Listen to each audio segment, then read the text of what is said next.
Hi guys, my name is Tanya and this is my November wrap-up. Firstly, I apologise for the horrible lighting, but this is winter in the UK and it's pretty much as good as it's gonna get. I read 5 books in the month of November, one of which was a reread, and I'm really happy with this considering the release of a new game in a certain long-running franchise.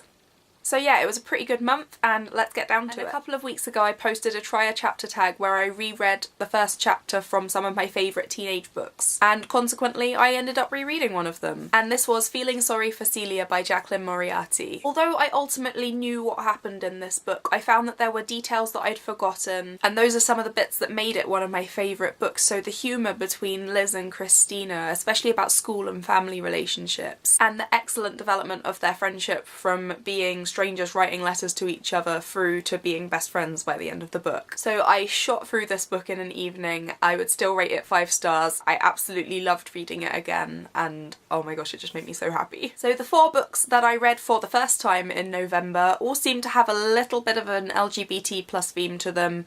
Mainly L, because I am biased, and although I'm trying to read a broad range of books on the LGBTQ+ spectrum, I keep coming back to lesbian fiction again and again and again. So I started off the month by finishing Juliette Takes a Breath by Gabby Rivera, which I obviously started in October and didn't finish. This follows Juliette, who's a Puerto Rican teenager living in the Bronx, who comes out to her family and immediately escapes to Portland, Oregon for a summer internship with her feminist author idol. And there are so many amazing things about this book. This book actively shows how even if you are as well-meaning as you think you can possibly be, you can still be hella problematic, and just shows how we all really need to think about what we say and how it affects the people around us and how we act, and about not making assumptions about people. And it has this really great message about how ultimately you need to talk to other people about how they have made you feel, whether that is good or bad. I feel like I really learned a lot reading this book, and I think that it has a lot to teach other people as well, and that just as many people as possible should read it because it was really fantastic. It also reduced me to tears in a Starbucks because some of it hit very close to home for me and I got a little bit emotional.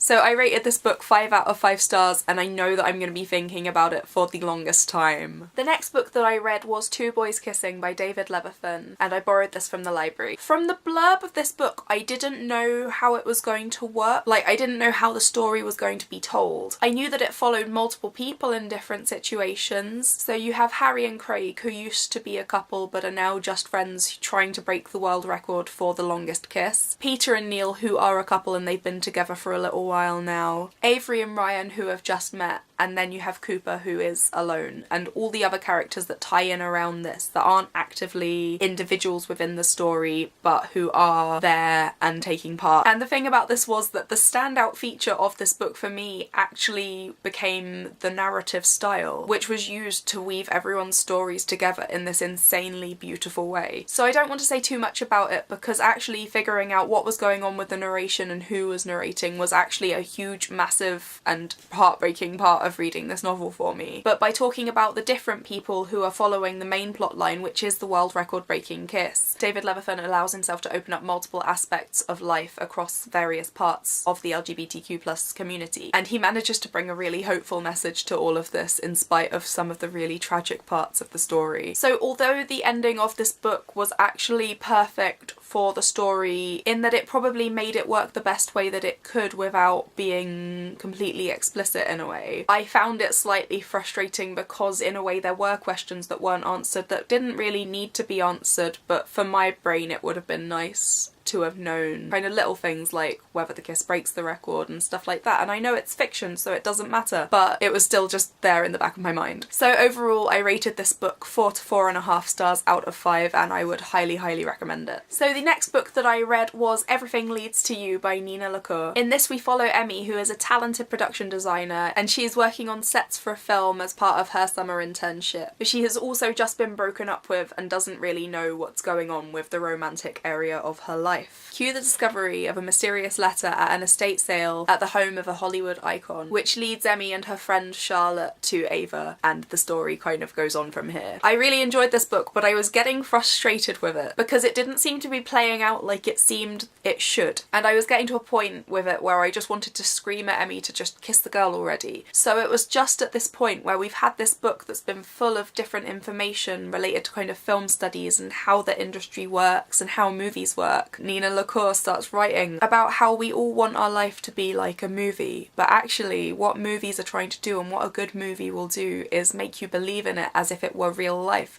So movies are aiming to be more like life. And this, for some reason, to me was really poetic and beautiful, and it made the whole book scenario work out a lot better for my brain and made me a lot happier with it. And this book was just so much fun, and it was so wonderfully written, and I rated it 5 out of 5 stars. The final book that I read in November was Georgia Peaches and Other Forbidden Fruit by J. Robin Brown, and this brought in another perspective on top of all the other books I read this month, which was religion. So when Joanna moves to the conservative town of Rome, Georgia from the less conservative city of Atlanta after her father remarries and decides to relocate them to his wife's home, she's asked to hide her identity as a proud lesbian in order to make life easier both for her and her father, who is a preacher, just for this final year while she's at high school. So this starts out pretty easy, really. It's kind of like a fun experiment, and then she meets a girl, and this is where the story kind of spins off from. So my main issue with this book was that all of the problems, so the catalyst for like everything, was caused by people refusing to talk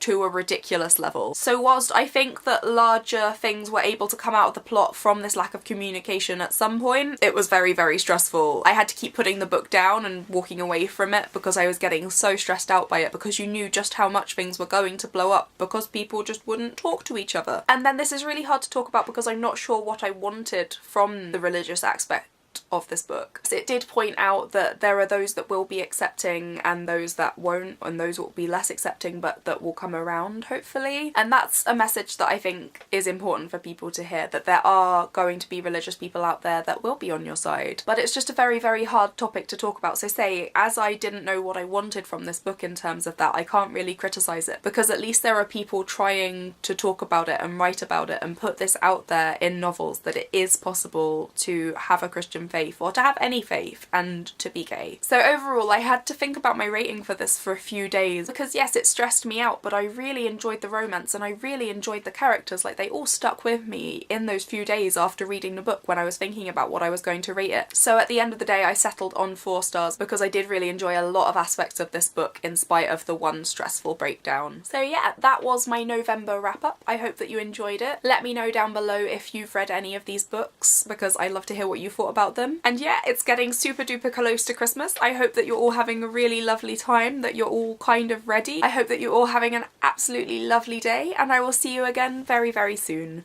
Goodbye!